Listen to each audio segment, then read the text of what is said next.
दे दो उसको। अंबेडकर छात्रावास में रहता है, झारखंड का है ना। हाँ हाँ, वो 1 साल पहले आया था अलाउ कराने के लिए। क्या हुआ जी आवाज को?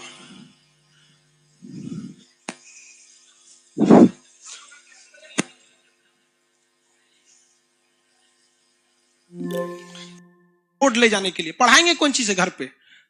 घर ये बोर्ड तो यहीं पे था, पटना में ही रह गया था। तो हम एक इजराइल की भाषा। क्या हुआ जी आवाज को?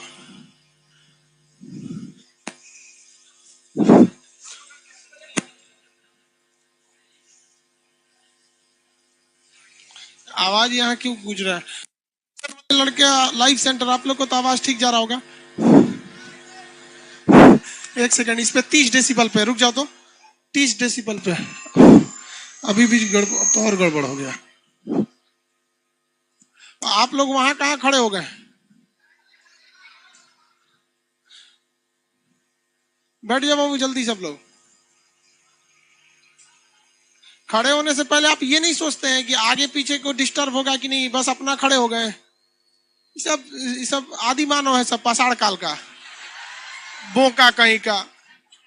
मतलब ये इंतजार कर रहा है कि पीछे वाला गरिया है सर आके डांटे। लड़कियां के पीछे क्या खड़ा रहता है तू लोग? अपना शकल नहीं देखता ऐसे शक्ति कपूर की तरह है। अब जी आप लोग इतना आज भर बाबू एडजस्ट कर लीजिए। आज क्या, इसके बाद वाले बैच में जिसको जगह नहीं मिलेगा वो हॉल नंबर 2, 3, 4 और 4 हॉल खुल गया। क्या चीज है जी इनका? छूट गया क्या? किस घनश्याम? घनश्याम कौन है? घनश्याम, घनश्याम क्या कर रहे हो जी? घनश्याम है कोई? कोई नहीं है? इसके नाम पे बकलोल लिख देना। कहां तक पढ़ाए थे आप लोग को? बोले थे टेस्ट वेस्ट लेने के लिए, कुछ सुनने के लिए। माइक थोड़ा सा डिस्टर्ब है इसलिए टेस्ट ना लेंगे, पढ़ा देते हैं आगे। देख रहे हैं पटना एप्लीकेशन वाले लड़के, आप लोग को माइक में कोई प्रॉब्लम नहीं होगा, यहां पर दिक्कत हो जा रहा है। क्या ये आगे थोड़ा बता देते हैं। रीजन क्या है कि माइक गड़बड़ रहेगा तो क्लास आप लोग को गूंजने लगेगा। हुआ क्या है जी माइक में? उसको निकाल दो ना, 2 नंबर वाला हॉल।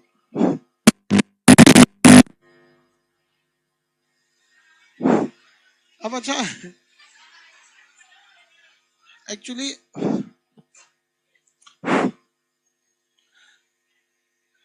कल चेक किए थे ना, क्या हो गया अचानक?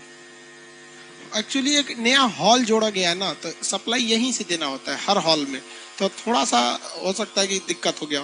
खैर चलेगा, आप लोग भी वैसे भी तो कनफोड़े हैं लोग। हाँ अब वैसे, अरे यार नया ही है वो।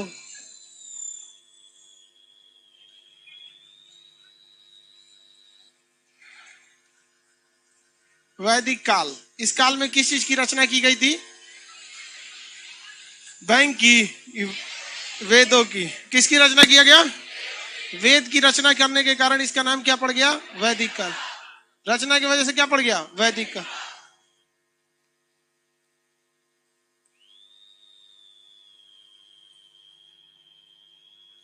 क्लास छोड़ के आपसे बात कर लें, क्लास छोड़ के हम आपसे बात कर लें।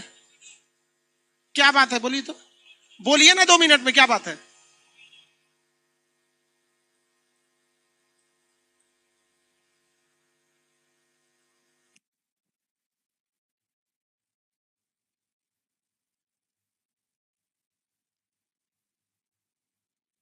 अरे यार इसी वजह से लोग, हम क्लास लेने के बाद ही मिलेंगे किसी से।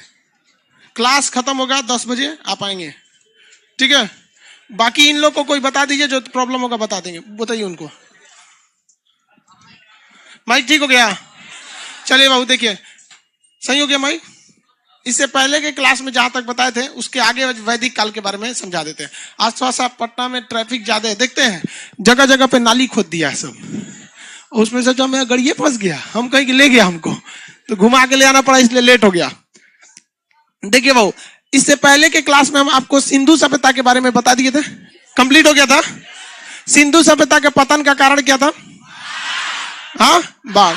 अब तो हम आपको वैदिक काल बता देते हैं। वह कालखंड जिसमें वेदों की रचना किया गया उसे वैदिक काल कहते हैं। आपके मटेरियल में वैदिक काल जो लिखा है वो एक मतलब इस ढंग से लिखा है जो मटेरियल में होना चाहिए, लेकिन आपको उस तरह से पढ़ेंगे तो याद नहीं होगा। तो एक काम करते हैं, मटेरियल में तो ये याद होने वाला भी बता ही देते हैं कैसे। देखिए, वैदिक काल की रचना में, वैदिक काल इसे इसलिए कहा जाता है क्योंकि इस काल में वेदों की रचना किया गया था। इस काल में वेदों की रचना किसने किया था? तो आर्य लोगों ने किया था। किसने किया था? आर्य। आर्य कहां से आए थे?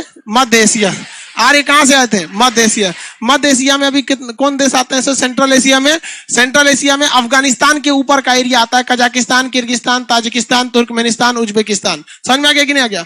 तो ये हो गया आपका कौन सा काल? वैदिक काल। वैदिक काल के रचनाकार किसे कहा जाता है? आर्यों को। आर्य कहां से आए थे? तो मध्य एशिया से। वो भारत में आए तो उन्होंने यहाँ के लोग क्या आर्य भारत के मूल निवासी थे? नहीं, लेकिन वो यहाँ के मूल निवासियों को बड़ा मतलब निम्न कहा करते थे, क्योंकि जो भारत में ओरिजिनली रहा करते थे लोग, उन्हें संस्कृत बोलने नहीं आता था। क्योंकि संस्कृत देवताओं की भाषा है और यह भाषा आर्य लोग अच्छी तरह से जानते थे, इसलिए आर्य अपने आप को श्रेष्ठ या उच्च जाति का कहा करते थे। और जो भारत के लोग जिन्हें संस्कृत नहीं आता था, उन्हें वो निम्न जाति का या अनार्य कहते थे। क्या कहते थे? अनार्य। तो भारत के मूल निवासी क्या आर्य थे या अनार्य थे? अनार्य। जो आर्य थे वो संस्कृत भाषा लेकर भारत में आए थे। उन्होंने डिसाइड किया कि हम पूरे भारतवासियों को क्या सिखाएंगे? क्या सिखाएंगे? संस्कृत। संस्कृत सिखाएंगे। क्या सिखाएंगे? संस्कृत। तो इसलिए उन्होंने इसकी जिम्मेदारी ली कि हम भारत में आके क्या सिखाएंगे? संस्कृत सिखाने की जिम्मेदारी लेंगे। तो संस्कृत सिखाने का काम जो लिया था उन्होंने दो भाग में हुआ, एक उत्तर भारत में, एक दक्षिण भारत में। तो देखिए, उत्तर भारत वाला मेन था और दक्षिण भारत वाला मेन नहीं था। तो दक्षिण भारत का काम आर्यकरण का काम किया था अगस्त ऋषि ने। किसने किया? अगस्त ऋषि। दक्षिण भारत में अगस्त ऋषि। दक्षिण भारत का आर्यकरण अगस्त ऋषि। आप में से कितने लोग को संस्कृत आती है? अच्छी बात है, बहुत टेढ़ी भाषा है भाई, हमरा ना आता है। अच्छी बात है। तो आप लोग को एक तरह से देखिए तो आप क्या हो गए? आर्य। हम लोग क्या हो गए? अनार्य। तो आर्य जो था उन्हें कौन सा कहा जाता? निम्न या श्रेष्ठ? भाई साहब जो संस्कृत जान गया श्रेष्ठ। हम लोग क्या हो गए? निम्न। उतना अच्छा संस्कृत नहीं आता है, वो तो मैट्रिक में मजबूरी में पढ़े थे लोग, नहीं तो फेल हो जाते लोग। कसम से, अगर फेल होने का डर नहीं रहता ना तो हमसे तो बस का नहीं था। बहुत मुश्किल हो जाता है संस्कृत। तो देखिए, जिन्हें आती है उन्हें क्या कहा गया? आर्य। तो वो सबको बताते थे। ज्यादातर संस्कृत में ही जितने श्लोक, मंत्र इत्यादि हैं वो सारे की सारे किस भाषा में? संस्कृत भाषा। तो दक्षिण भारत का आर्यकरण किसने किया? अगस्त ऋषि ने। उत्तर भारत का आर्यकरण का जिम्मेदारी किसने किया?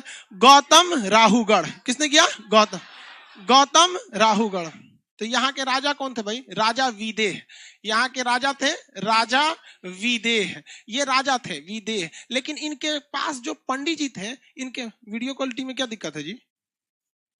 ठीक है, तो गुड मॉर्निंग सर। वीडियो रुक रहा है क्यों? कहाँ रुक रहा है? यहाँ हम रुके हुए हैं बेवकूफ कहीं का। यहाँ चला के रख दो। रुका है क्या यार? वीडियो तो चल ही रहा है। कोनो बैठल होगा चावरा में, खेत में एकदम। हाँ, ना सुना रहा होता तो कोई खानसरे गड़बड़ है। देखिए, राजा विदेह के पंडित जी का नाम था गौतम राहुगढ़। क्या नाम था? राहुगढ़। गौतम राहुगढ़। राजा विदेह के पंडित जी का नाम क्या था? गौतम राहुगढ़। तो गौतम राहुगढ़ ने कहा कि भैया हम उत्तर भारत के सारे लोगों को क्या सिखा देंगे? संस्कृत। क्या सिखा देंगे? संस्कृत। आगे बढ़े, संस्कृत सिखा देंगे। तो अब भैया संस्कृत कैसे सिखाएंगे? ये ब्लैक हो जा रहा है। एक सेकंड रुक जा भैया, क्या है पगलाया है सब? नहीं ब्लैक हो रहा है भाई। आप यहाँ देखिए ना, हमारे पास भी मोबाइल है, एप्लीकेशन वाले लोग, इसमें भी तो चल ही रहा है।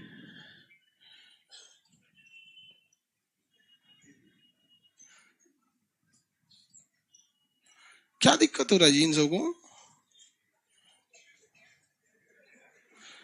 एक दो चार्टों को दिक्कत है। जिनको दिक्कत क्या हो? फोन अपडेट नहीं है क्या इनका? टेलीफोन लेके बैठल है सब।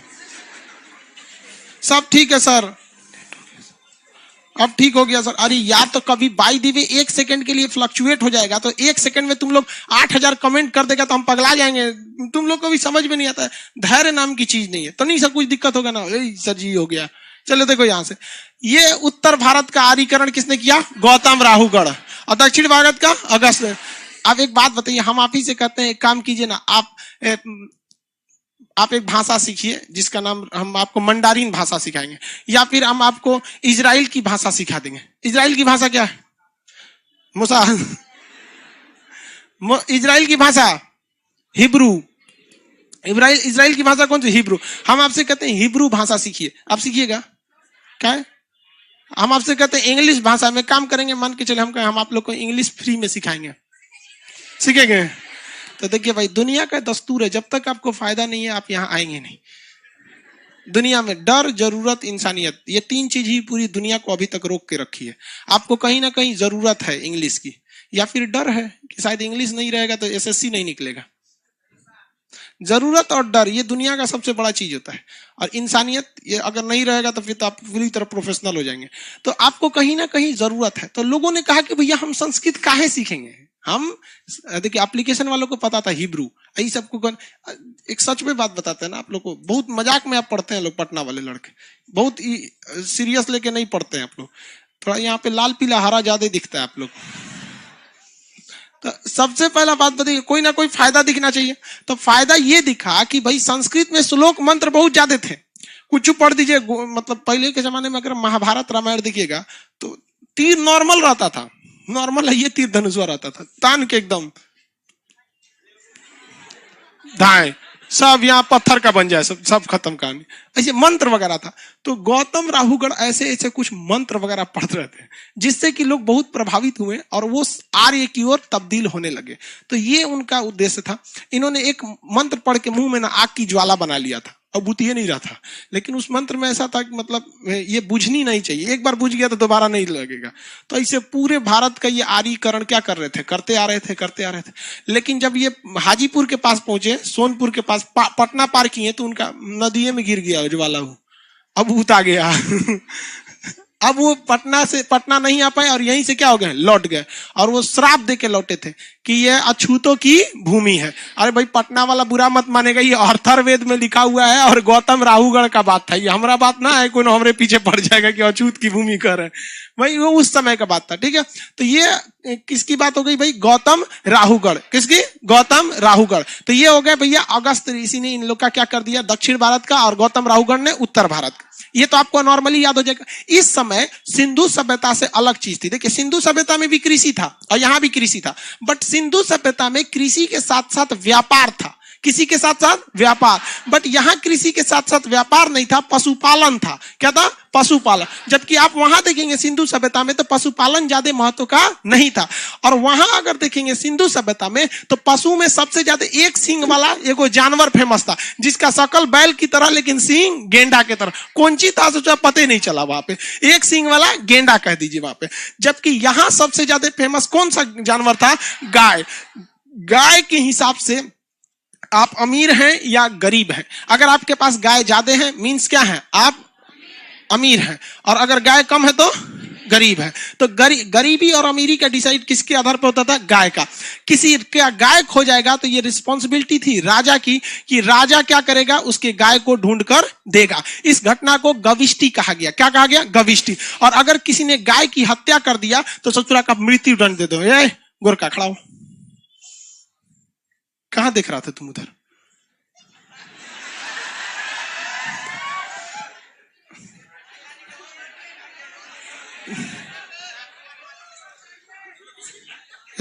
तू उधरिया का देख रही है? तू कल से उधर ना बैठेगा तुम।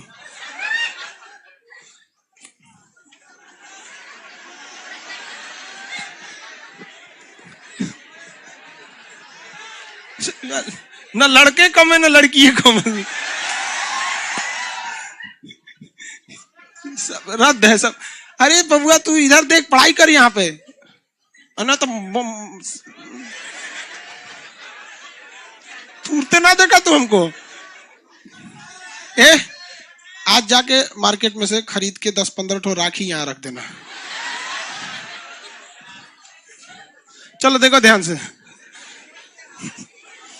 और कौन है इधर? चलिए ध्यान से देखते इधर, कहां तक बताए थे? तू कहा बता रहे थे, बोका डिस्टर्ब कर दिया। हाँ, गाय वगैरह बता। हाँ चलिए ध्यान दो इधर, गाय वगैरह के बारे में बता रहे थे, गविष्टि के बारे में बता दिए थे। देखिए गाय की हत्या पर मृत्यु दंड की भी क्या की गई थी? सजा दी गई थी। और गाय, देखिए इसमें ना, जब वो भारत में आए थे आर्य, तो यहाँ सारे राजा तो आर्य थे नहीं, यहाँ तो अपने लोकल भी राजा थे सब छोटे मोटे, तो यहाँ छोटे मोटे भी राजा थे सब। अब यहाँ ऋग्वेद के 10वें मंडल में क्या, 7वें मंडल में कह दिया कि यहाँ एक युद्ध की चर्चा है, जिसे कहा गया दशराज का युद्ध। क्या कहा गया? दशराज। 10 राजाओं ने मिलकर सोचा कि आर्यों को हरा दे, लेकिन आर्यों का सबसे मजबूत जो कबीला मतलब युद्धक श्रेणियों का एक दस्ता, युद्धक श्रेणियों का क्या होता है? दस्ता। जैसे कबीला नहीं समझते हैं, युद्ध जैसे किसी लोगों के एक ग्रुप में से जो फौजियों को निकाल के बनाया जाता मेन, तो कबीला, तो आर्यों का कबीला बहुत जबरदस्त था। तो हर कबीला का कुछ ना कुछ नाम होता है। जैसे भारत में भी अभी देखेंगे तो Rajput regiment, grenadier regiment, Sikh regiment, Kumaon regiment, Naga regiment होता है कि नहीं होता है? होता है।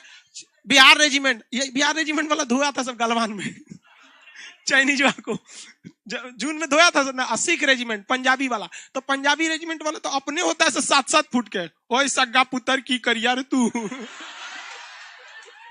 अब बेचारा चाइनीज वाला इतनी ऐसे करे, सरदार जी इधर से चल जाए, सरदार जी इधर से।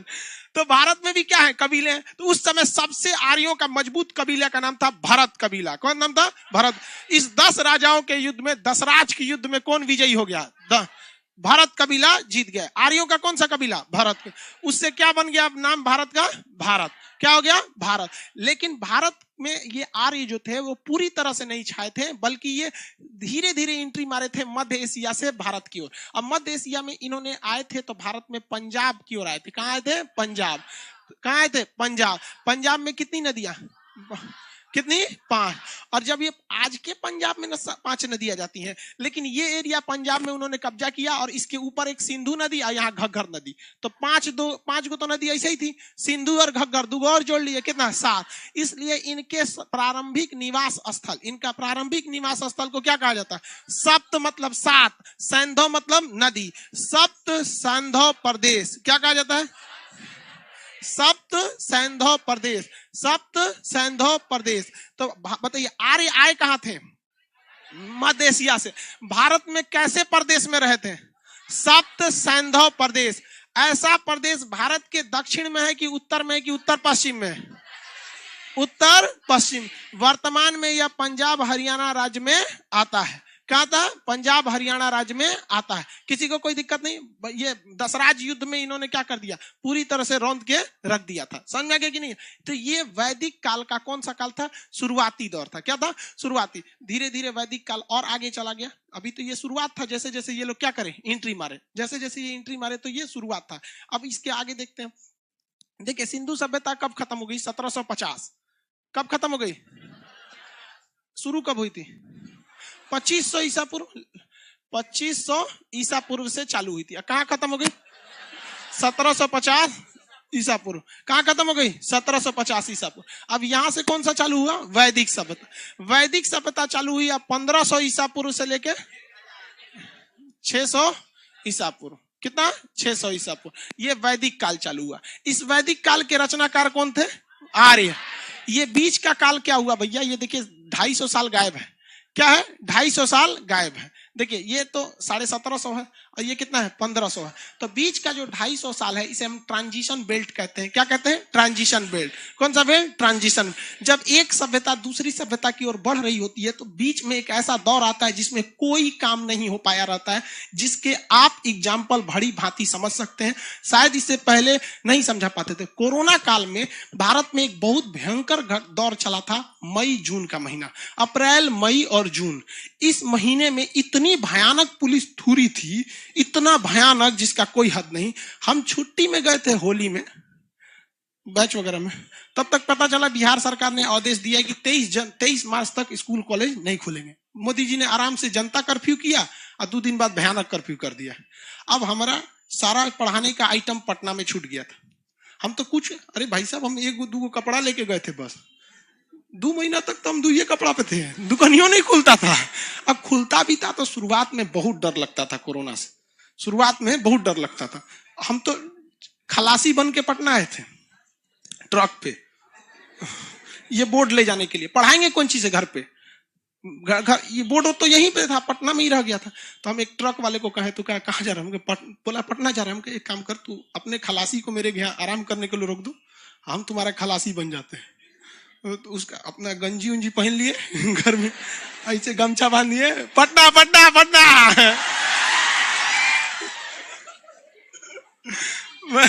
आए यहाँ पटना। और उसके बाद से 1 महीना तक तो हम व्हाइट बोर्ड पे पढ़ाए थे। आप मार्च और अप्रैल का वीडियो देखेंगे तो मार्कर से व्हाइट बोर्ड पे पढ़ाते थे, उसमें मजे नहीं आता था पढ़ाने में। तब मई में जब आए यहाँ पे, ट्रक वरक से लेके गए यहाँ पे, तब उस पे इस सब पे वीडियो बनाए थे। तो आप देखेंगे भारत में बहुत एक ऐसा दौर चला था जिस बीच भारत ने कुछ नहीं कर सका। तो हमने दो समाज को देखा, एक ऐसा समाज जो कोरोना से पहले था और एक ऐसा समाज जो कोरोना के बाद में था। तो इस बीच में देखिए कोरोना काल में कोई कुछ काम किया है नहीं। तो जब एक सभ्यता से दूसरी सभ्यता के बीच में कोई बहुत ही भीषण तबाही आती है तो एक बीच का बहुत बड़ा काल खराब हो जाता है। जैसे कोरोना ने 1 साल तो चौपट कर दिया। वो तो वैज्ञानिक आज ना डेवलप है कि वैक्सीन तैक्सीन दुनिया भर का खोज दिए, सैनिटाइजर मास्क है सब दुनिया, उस समय तो ये सब कुछ नहीं था। वैसे ही जब सिंधु सभ्यता की तबाही हुई थी, बाढ़ आया था, तो एक लंबा काल बर्बाद हुआ था। उस समय टेक्नोलॉजी नहीं थी, इस वजह से ये बहुत लंबा समय लग गया। देख रहे हैं लगभग 250 साल का क्या लग गया, समय लग गया वो समाज को धीरे धीरे उठ खड़ा होने में। आज लोगों को कोरोना से डरे नहीं लग रहा है। डर लग रहा है किसी को कोरोना से जल्दी डर नहीं लग रहा है। जबकि वही अगर आप देखेंगे वैसे ही सिंधु सभ्यता में, जबकि सब शुरुआत में अगर देखेंगे मई जून में तो सबको डर लग रहा था। तो जब कभी भी एक कोई भीषण आपदा आती है तो उससे रिकवर होने में एक अच्छा खासा टाइम लग जाता है। ये डिपेंड करता है उस समय की टेक्नोलॉजी कैसी थी। तो उस समय की टेक्नोलॉजी अच्छी नहीं थी, जिस वजह से इस खाली एरिया को क्या कहते हैं, ट्रांजिशन पीरियड, संक्रमण काल। मतलब इस काल में आपको सिंधु सभ्यता के लोग भी कुछ देखने को मिल जाएंगे और कुछ वैदिक सभ्यता के लोग भी देखने को मिल जाएंगे, दोनों देखने को मिल जाएगा। लेकिन बाद में पूरी तरह से वो क्या बन गया, वैदिक काल। तो आपसे कोई पूछेगा कि वैदिक काल कहां से कहां तक था? 1500 से लेकर 600। तो ये कौन सा काल था? वैदिक काल। आगे बढ़ जाए, कौन सा काल भैया? वैदिक काल। आगे देखते हैं। वैदिक काल भी 2 तरह से था। जब शुरुआत में कौन आए सब? आर्य आए सब। तो एक था स्टार्टिंग का, कहां का? स्टार्टिंग का। और एक जो था लास्ट का, कहां का? लास्ट का। तो स्टार्टिंग में कौन आए सब? आर्य आए थे सब। तो आर्य कैसे कैसे आए तो ये समझाई दिए। तो शुरुआत में उन्होंने आके सबसे पहले किसकी रचना किया? कौन सा वेद? ऋग्वेद। तो इसे कहा गया ऋग वैदिक काल। कौन सा काल? ऋग वैदिक। तो कौन सा काल? ऋग वैदिक काल। और इधर जब चला गया तो कौन सा हो गया? उत्तर वैदिक काल। उत्तर का मतलब होता है उसके आगे का शाम। तो लास्ट वाला क्या कहलाया? उत्तर वैदिक काल। उत्तर वैदिक काल। कितने लोग बता सकते हैं अर्थर्वेद किसमें होगा? अर्थर्वेद उस साइड वाला। ये वाला जो शुरुआती काल था ये स्टार्टिंग का था। तो स्टार्टिंग तो आपको पता ही है कि कहां से शुरू होगा? 1500 से कहां तक? 1000 ईसा पूर्व। और ये कहां से 600 ईसा पूर्व। कौन सा? 600 ईसा पूर्व। कोई अंतर नहीं है दोनों में, दोनों सब कुछ एकदम सेम है, कोई अंतर नहीं है, सेम है। बट कोई भी चीज जब स्टार्टिंग में होती है तो उसमें बहुत सारी चीजें जो होती हैं वो मतलब इनिशियल एज में होती है। अब धीरे धीरे वो क्या हो जाता है? डेवलप हो जाता है। तो हम आपसे पूछते हैं ज्यादा डेवलप कौन सा, वैदिक या उत्तर वैदिक? हाँ, वेदों की ज्यादातर रचना किसमें हुई? ऋग वैदिक काल में। किसमें? ऋग। अर्थर्वेद का तो इधर हुआ था ना। तो ये तो समझ में आ गया आप लोग को। आर्यों का जो समाज था वो सिंधु सभ्यता की तरह मातृसत्तात्मक नहीं था। ये समाज कैसा था? पितृसत्तात्मक। कैसा था? पितृसत्तात्मक। कैसा था? पितृसत्तात्मक। अब इसमें आपको 2-3 चीजें याद रखना है जो आपको सिस्टमेटिक ढंग से याद हो जाएगा। पहला आपको समाज देख लेना है, समाज किस हिसाब से बटा था, मीटिंग वगैरह किस तरह से होती थी, कोई डिसीजन लेना होता था तो मीटिंग वूटिंग क्या करना होता था यहाँ पर। उसके अलावा आप देखेंगे यहाँ क्या कौन कौन से मतलब अनुष्ठान वगैरह हुआ करते थे, यज्ञ कौन से होते थे, नदियां क्या थी, कौन कौन से किताबें थी। बस ये सब 4-5 चीज पढ़ लेंगे, याद हो जाएगा। और जिस तरह से मटेरियल में लिखा है उस तरह से जल्दी याद नहीं होगा। तो सबसे पहले हम क्या देख लेते हैं? समाज। तो समाज में 4 तरह के लोग रहते थे। इसे कहते हैं हायरार्की। क्या कहते हैं? हायरार्की। हायरार्की मतलब सोपान। इसमें सबसे ज्यादा संख्या ये नीचे वाले की है। देखिए ज्यादा एरिया ये उससे कम ये, उससे कम ये, उससे कम ये, सबसे कम एरिया ये। तो इन्होंने कहा कि भैया देखिए सबसे ऊपर तो भगवान रहता है, वो हम मानव की श्रेणी में है ही नहीं है। तो वैदिक काल में सर्वश्रेष्ठ किसे रखा गया था? भगवान को। और कहा गया उसके नीचे कौन रहते हैं? ब्राह्मण। क्या रहते हैं? ब्राह्मण।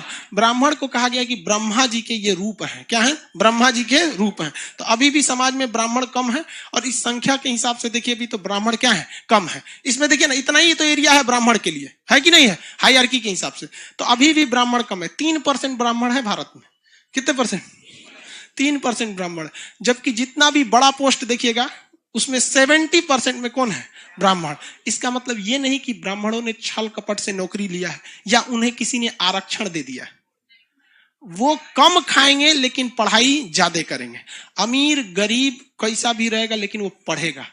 इसलिए आप सबको कहते हैं परिस्थिति को मत कोसिए। कोई आरक्षण वगैरह किसी आप में से पंडित जी लोग हैं कि नहीं जी? हाँ बहुत है लोग। आप लोग कोई आरक्षण मिला आज तक? डरे ये हाथों नहीं उठा रहा है। अरे भाई इसमें क्या दिक्कत है? हाथ उठाने में क्या जाता है? लेकिन वो लोग मेहनत किया है। उसके नीचे कौन आते थे भैया?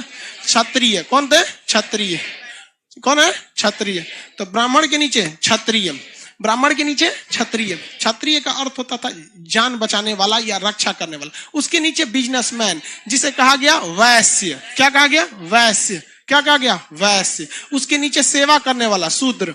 कौन सा हो गया? शूद्र। तो 4 समाज था। क्या समाज था? 4। अब इसमें भी 2 विडंबना देखिए। हमारा जो वैदिक काल था, कौन सा काल? वैदिक काल। ये कहां से कहां तक था? 1500 से लेके 600। 1500 से लेके 600। इसमें कितने थे? एक तो पहला कौन था? ऋग वैदिक। पहला ऋग वैदिक। कहां से कहां तक? 1500 से लेकर 1000। 1500 से लेकर 1000। और दूसरा उत्तर वैदिक। कौन सा था? उत्तर वैदिक। उत्तर वैदिक कहां था? 1000 से 600। 1000 से लेकर 600। अब ये जो समाज आप देख रहे हैं, ये समाज, इसमें ब्राह्मण, क्षत्रिय, वैश्य, ये लोग, ये समाज भी जो था ये 2 तरह से था। देखिए ऋग वैदिक काल में कहा गया कि आपकी जो जाति है वो जाति का निर्धारण होगा कि आप काम कैसा करते हैं। जाति का निर्धारण किस आधार से होगा? काम कैसा करते हैं। जैसे मान के चलिए कि इसमें आप में से कोई लड़का स्टूडेंट पढ़ाई कर रहा है और इसमें पढ़ने के बाद कोई PhD कर लिया, TGT करके स्टेट या सीटेट निकाल के टीचर बन गया। क्या बन गया? टीचर। तो किस श्रेणी में चल गया? ब्राह्मण। इसमें से किसी की नौकरी हो गई और वो चला गया कहां पर भाई? डॉक्टर बन गया। क्या बन गया? डॉक्टर। तो डॉक्टर क्या करेगा? जान बचाएगा। तो जान बचाने वाला क्या होता है? इसमें कोई दरोगा में हो गया, क्षत्रिय। आर्मी में हो गया, हाँ क्षत्रिय। कोई इसमें बड़ा होकर कोई बहुत बड़ा बिजनेसमैन हो गया। कौन हो गया? वैश्य। समझ में गया? मान के चलिए आप में से किसी का नौकरी नहीं हुआ, हाँ, तो किसी प्राइवेट और की जगह काम करेंगे ना, शूद्र। मान के चलिए लड़की सब का भी नौकरी किसी का आप में से नहीं हुआ, तो क्या कीजिएगा? ससुराल में जाके आटा बेलिएगा। सुबह उठते हैं कौन सी हो जाएंगे? शूद्र। शूद्र का अर्थ होता है सेवा करने वाला। शूद्र का अर्थ क्या होता है? सेवा